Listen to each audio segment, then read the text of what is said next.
The Literary City with Ramjee Chandran, exclusively on IndigoMusic.com. Hello, and welcome back to the Literary City podcast with me, Ramjee Chandran, here on IndigoMusic.com.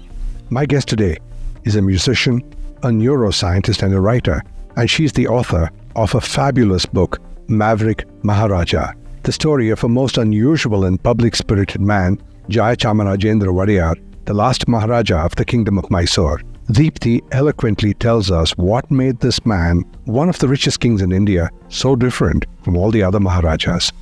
Not only a statesman, but also a musician and a composer of both the Indian and Western forms of classical music, that Maharaja is the subject of my guest, Deepti Navaratna, who looks at his life through a very different microscope. And now, here she is, reading an excerpt from her book, Maverick Maharaja.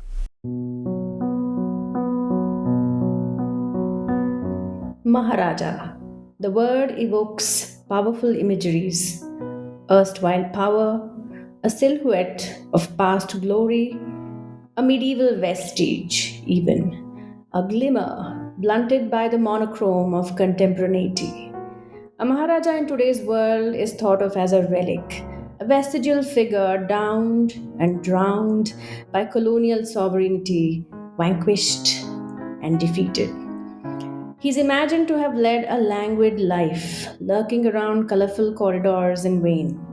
The history of history itself is testament to the fact that it's the handmaiden of the agendas that engender its documentation. The lives of Indian princes have indeed escaped respectful attention in the accounts of Indian history during colonial times. After all, one may ask, what can be remarkable about these vassals of the great British Empire? Why should the ruminations of history be bothered about these men who were free under colonial siege? Despite such stereotyping, if one delves deeper into the chronicles of princely kingdoms, many scholars, thinkers, composers, philosophers, and statesmen emerge from behind this veil of dismissal.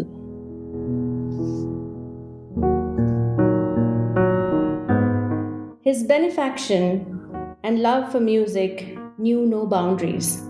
When the world was polling out monarchies, unfazed, Chamarajendra was designing the world's first ever music psychology based opinion poll with the Gramophone magazine and a British record label, the Electric and Musical Industries Limited, popularly known as EMI.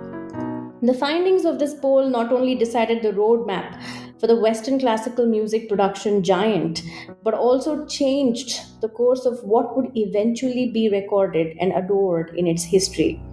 But for his foresight, many breathtaking masterpieces of Western classical music embodying the Philharmonic spirit would never be available for posterity.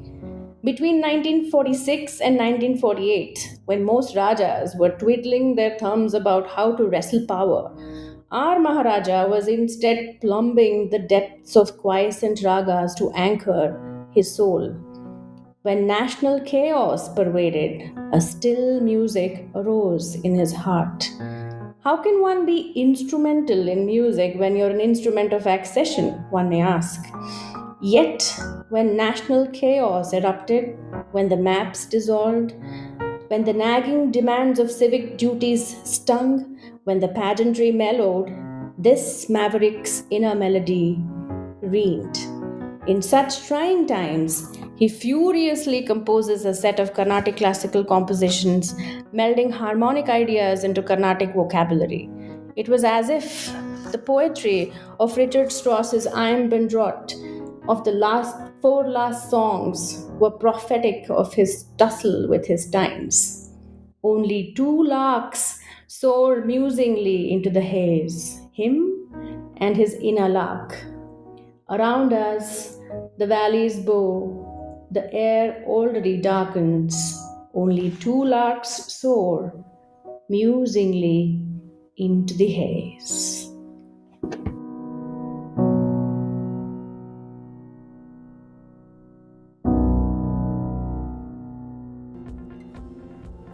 Historically and traditionally, the arts have enjoyed the patronage of kings. We all know that culture broadens minds. It's an important basis by which society finds expression and happiness. So, it is in the larger common good that culture has always been encouraged. It binds a society and gives it an identity and a personality, and sets up the basis for cultural interaction with other societies. People like kings patronize the arts to allow its exponents the freedom to live in their minds and pursue their muse. Dancers, musicians, artists, dramatists, and storytellers have long enjoyed the patronage of the palace. The Maharajas of Mysore, many of them, have pursued the arts themselves, the most notable among them being Jai Chamarajendra Wadiyar, the last Maharaja of Mysore, before his kingdom acceded to the Union of Indian States in 1947. He was a thinker, a published philosopher, a patron of the arts. But importantly, he was a patron without bias. While there is a rich legacy of Carnatic music patronized by him, Wadiyar fulfilled the last wish of legendary composer Richard Strauss. A little known fact, in 1950, he sponsored a performance at the Royal Albert Hall by London's Philharmonia Orchestra, led by German conductor Wilhelm Furtwängler and soprano Kirsten Flagstad, singing Strauss's final composition for Last Songs. The Maharaja too was an accomplished musician. Schooled in Carnatic and Western classical music, he tried to make meaning of the two forms and worked tirelessly to find a blend, later admitting that it was difficult. As a musician, I want to say that unfortunately, too many musicians have been pitiless in this pursuit. Chronicling this unusual Maharaja is my guest, Deepti Navaratna, author of an unconventionally structured biography of Wadiyar titled The Maverick Maharaja. But as I researched her, I realized that she is unusual. By my reckoning, she is a wonderful Carnatic singer and she is a neuroscientist, which means she is licensed to dissect brains in a laboratory. Scientific research is a linear and process-driven discipline, and conclusions are reached by goals and planned milestones. Surprises are not always welcome. The other side of her is music, and the point of musical composition is to defy linearity while sticking to a framework of rules and conventions. The point of music is surprise. Maybe the two are connected, and maybe it takes a maverick to make this connection. Let's find out. Here she is, joining me from my hometown, Bangalore. Deepti Navaratna, welcome to the Literary City. Thank you so much. It's a pleasure to be here. In a video once you said, I was dissecting rat brains by day and dissecting melodies by night. Now tell me about the time that you put a juju inside the rat's, what was it, main artery, cerebral cortex? Yes, I opened up a rat's brain. This was at the Harvard University, and I was being a geek, a laboratory rat at that. And I, using a chemical maneuver, I introduced this artificial stroke as we do in the laboratory, and the rat mystically came up with a small melody of its own. It whimpered in a nice alapane, if you will, and then Really? at that moment, ironically, I was in crossroads, a sort of intellectual crossroads. My training was as a neuroscientist, and I had always straddled, or rather double-barreled my life when I was a musician, but I was waiting to connect the dots within and wanting to put my heart where my brain was and my brain where my heart was, and sort of meld these things. So up until that time, I was in some kind of an identity crisis as to, who I am. And it's as if in that moment when this rat sang this whimper of a melody, I thought I had a musical stroke. It was like a stroke of genius that the rat had unleashed into my world. I said, I should really connect the dots within myself. How was that your epiphany? Yeah, actually, that was the last day I walked back into the lab. I dropped my tenure track position at Harvard. And I decided to sort of enroll into a world music program at the New England Conservatory because I decided to sort of fuse my two great passions, music and science, into one interesting career configuration. That's both unusual and interesting. Okay, let's jump straight to your book, The Maverick Maharaja. But the maverickism of which you speak is cultural, not some royal gonzo misadventure, correct? Absolutely, yes. Tell us more. Well, in fact, history textbooks would probably devote half a sentence to his life and say, Maharaja Jai Chamarajendra Wadiyar was the last king of Mysore, and that's it. But if you take a look at the time, the place, and the attitude with which he approached the very turbulent times in which his life was lived, all of them are shining examples of will over destiny. Explain that. For example, I'll give you this. So the passage that I read out from, when the Maharajas were, twiddling their thumbs about how to amass more wealth as they exited their princely kingdoms into the Union of India, instead this man is like furiously composing Carnatic compositions on the Devi and somewhat removed from all the chaos, because in his heart he had already accepted that democracy was coming, and he did what he wanted to do. So he didn't say, oh no, I'm being snatched off my kingdom, I'm not going to stop composing because of that. In 1956, in response to the chief minister thanking him for making a sacrifice of giving up the throne, his response was somewhat eloquent, wasn't it? Right. Well, he said that it's an extension of the Vishwatma, right? That people should govern themselves. Did he act upon it? In fact, in my chapter, The Democrat in the Darbar, Right. there's a whole chapter dedicated to how he was the first one to invest power in the democratic apparatus that already existed in Mysore. But this was still a kingdom. Yes, so he was already empowering. He was already empowering people's voices. He gave them free speech. There was a cabinet of ministers who had specific portfolios. It is as soon as he ascended the throne, he was actually preparing Mysore to be democratic. So he was peacefully doing what he wanted to do when he wanted to do it, unaware, unfazed by external conditions. And I think that's the first sign of a maverick, is that. Right, not much of a stretch. Moving on to culture. By your book, he was an astonishingly multicultural man. You have a line that reads, "Our culture is not an obstacle to participating in a plural society." So tell us about the sense of the multicultural. Right. Well, Mysore experienced what could be called diarchy, right? It was a tussle with two political vested interests, if you can say that, and two cultures. With imperialism came the peddlers of imperial culture. In came English, European art, music, which was associated with state pageantry, right? So it was the music of power, and it was the music of authority. Right. And there was indigenous music, and there was Western education that came into Mysore as a consequence of colonial, imperatives, and there was indigenous Indic and indigenous knowledge systems that already existed. So what Mysore's beauty, or the shining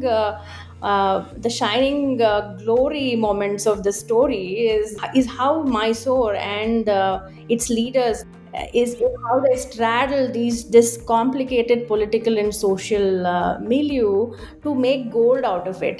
They just didn't just straddle it and manage it and troubleshoot it and firefight it, but they participated in this grand alchemy of culture. And you see so many shining examples of that grand cultural alchemy, and that's the story that needs to be told and celebrated today. As indeed it should. I can attest to being a beneficiary of this alchemy and this legacy.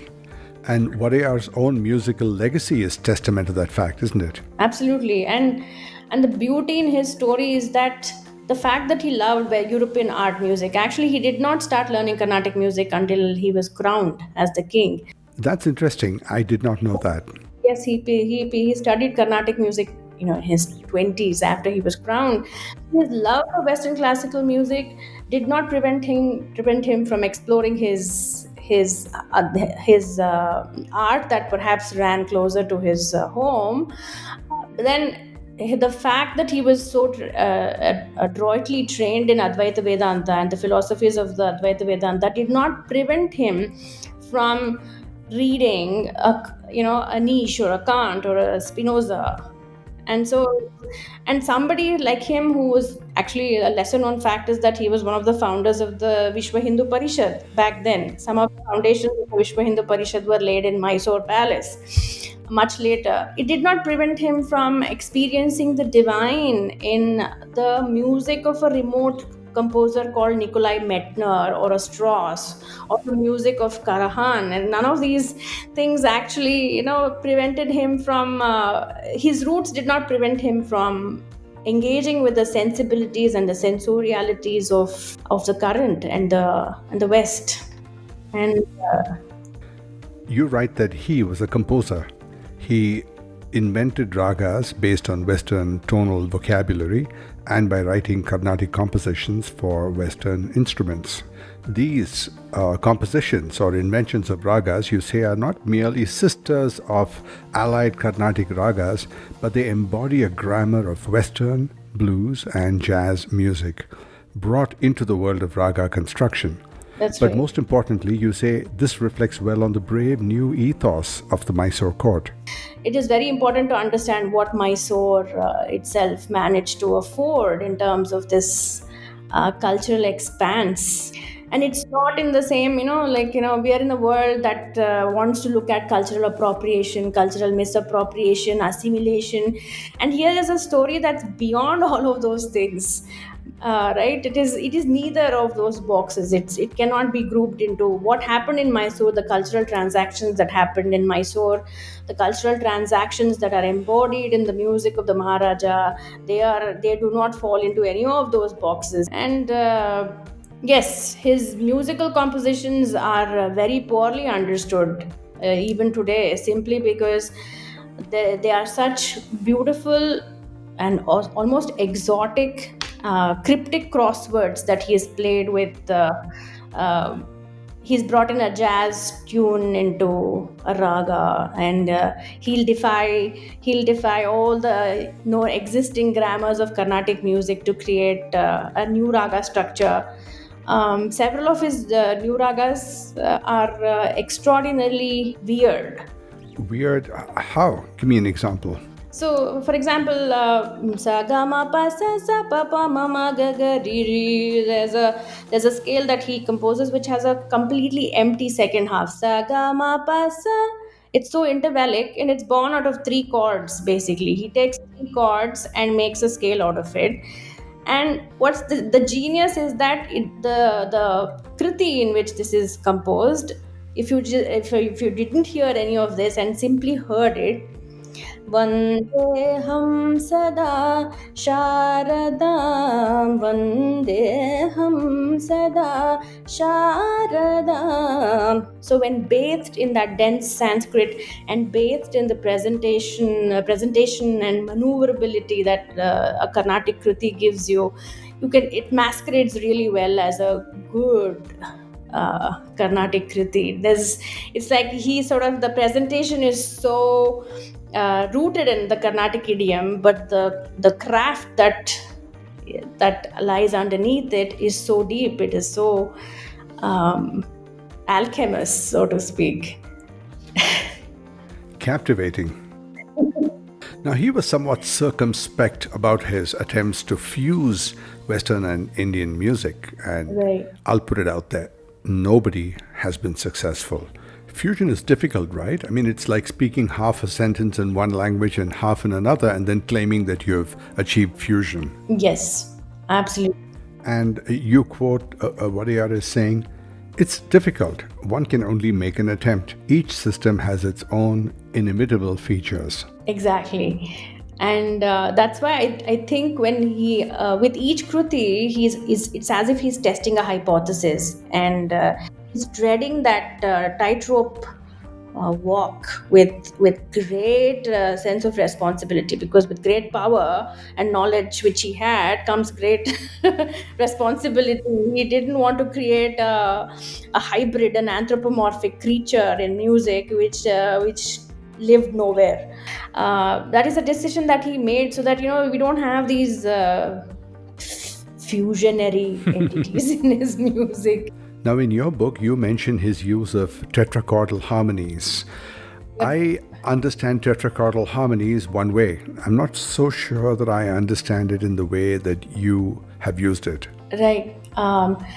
So I think you're referring to this raga that I talk about, the Hindola Deshika, as a case in point of the kind of innovation that went into crafting a new. Hindolam is pentatonic, isn't it? Yeah, sa ga ma da ni sa ni da ma ga sa is Hindola. Right. Now, how do tetrachordal harmonies come into it? So this raga is a very interesting hybrid in the sense that sa ma re ga ma pa da ni sa pa ni da ma ga re ni. So this raga is born out of the jod concept of Hindustani music. So he takes that concept of jod, where one half of the raga, first tetrachord, or the first four notes of the ascending scale, is from one raga, and the second half, the second tetrachord, is from another raga. I totally get it. And so he didn't quite graft the jod idea and simply make a simple hybrid. Right. He goes the extra mile here, because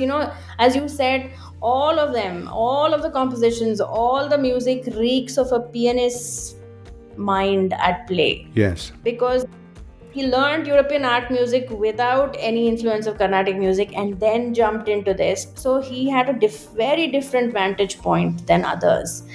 And and he could visualize the keys on the piano. That gives a composer a great advantage. Although Carnatic music believes in Vagyakaras who are able to sing their composition and demonstrate their musical genius, the fact that we had a pianist who turned composer in Carnatic music, he could see how he could transpose an existing scale four notes above, below, and another hybrid emerges, or knock off the major third interval, and kick out the dominant chord here, and do not give it a leading tone, make a scale. So yeah, this scale that I told you about, saga ma pa sa sa pa pa ma ma ga ga re re, he did not want a leading tone in the ascending scale.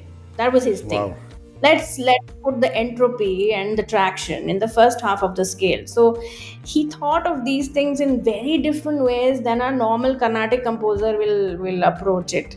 My listeners may excuse me for straying into the technical over here, but I had to find out when you said tetrachordal harmonies, my mind goes in a different direction, right?